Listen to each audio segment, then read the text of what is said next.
دەستخۆشیتان لێ دەکەم دەستخۆشی لە کەناڵەکەتان دەکەم بەگەر بەردەوام لەگەڵ خەڵکی چەساوە و خەڵکی خۆپیشاندەر و خەڵکی ناڕازی بوون. ئێمە چین و توێژەکانی پشدەر و بتوێن ئەمڕۆ گرت بووینەتەوە بە مەبەستی کۆتایی هاینان بەو سەربازگەیەی کە دروست کراوە و ئازادکردنی سەرجەم جیراوەکان کە لەم چەند ڕۆژەی دواییدا بەهۆی خۆپیشاندانەکانەوە ئازار دراون، ئەشکەنجە دراون، گیراون.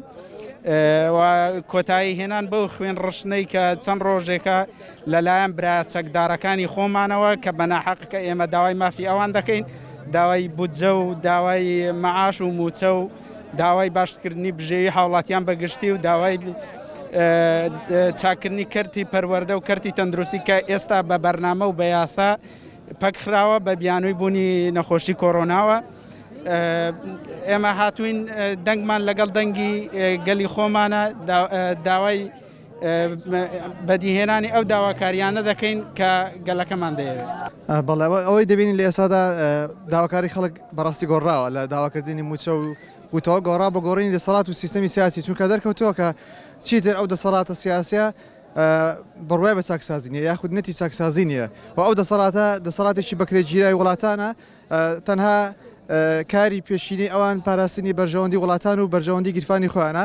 لەبەر ئەوە ئێستا داواکاری ئێمە و خەڵک تەنها بریتێ لە گۆڕینی سیستەمی سیاسی و گۆڕینی ئەو دەموچوانێک کە 30 ساڵە زیاتر دەستیان بەسەر ژان و قوتی ئەو خەڵکە داگرتووە. بەڕای من ئەگەر ئێمە بانێ ئەو شۆڕشە یاخود ئەو خۆپیشاندانان سەرکەوتوو بێت، پێویستە خەڵکێکی زۆر بڕژێتە سەر شەقامەکان، واتە ماگرتنیشی گشتی سەرتاسەری لە کوردستان بە ڕێژەیەکی زۆری خەڵک دەتوانرێت بە شۆڕشێکی مەدەنیانە شۆڕشێکی سپی گۆڕانکاریی گەورە دروست بکەین، چونکە ئەوان لە ئێستادا بەڕاستی ترسێکی زۆر نیشتە سەریان.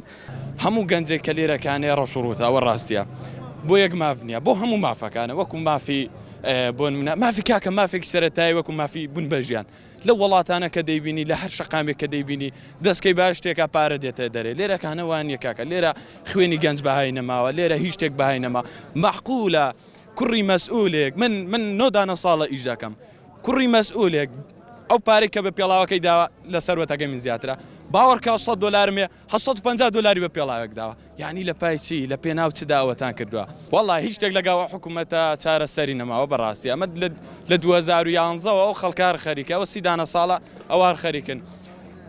ئەوان بەڵێ دەستخۆشیان لە دەکەین کە لە شاخ شەڕیان کردووە و لە شاخ دژی بەعز بوون، بەڵێ دەستخۆشیان لێ دەکەین. بەس وەگەوەی ملازم عومەر بابی کاکباری پێشتر گوتوویەتی ئێمە بە کەڵک شاخ دەهاتین بەس بە کەڵک سیاست نەداهاتین، تا ئەندێک لە سیاسەکانەوە کات گوتیان دەباشە کوڕەکانمان دەنێرین تکاکە خەڵک لە خۆمان بێزارە و جانۆرەی کوڕەکانمانە. پێویستە گەنج حکمی وڵاتی بکە. بەڕاستی ئەوەی حکم دەکرێت لە وڵاتی من پێم وایە هەر کوردیش نییە لە ئەسڵدا، هەر وجودیشی کورد نەبووە ئەوەی حکم دەکات. چونکە چۆن کورد بێ شەڕ لەگە براکەی دەکات لەگە برا کوردەکەی دەکات.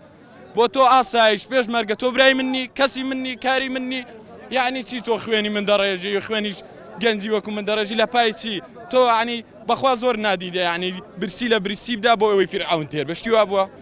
ڕێگە چارە بەڕاستی ئەوە ڕاستیە هیچ شتێک کاکە بە نەخوێندەوار شت دەکرێت، کاکە نەخوێندەوار موبایلی وێ دەبزانە ڕقەمێکی پێدەدۆزرێتەوە، بە نەخوێندەواری ناکرێت. ڕێگە چارە ئەوەیە چۆڵیکە بۆ منی چۆڵاکە کاکە بۆ گەنجێکی ڕۆشنبیری هاوزمانیان من دووبارەشی دەکەمەوە بەخواوەی لەسەر حکومە کورد نییە، چونکە کوڕە چۆما لە کورد من چۆما لە براکەم دەکەم برای بەڕێزم، چۆما لە کوردێشکە دەکەم خوێنی ئەو هەموو گەنجانە ڕژە لە پێناو چی تۆ کوردنی ئاسایش کەسوکاری منی پێشمەرگە تۆ هەروە بۆ چی دەکەی؟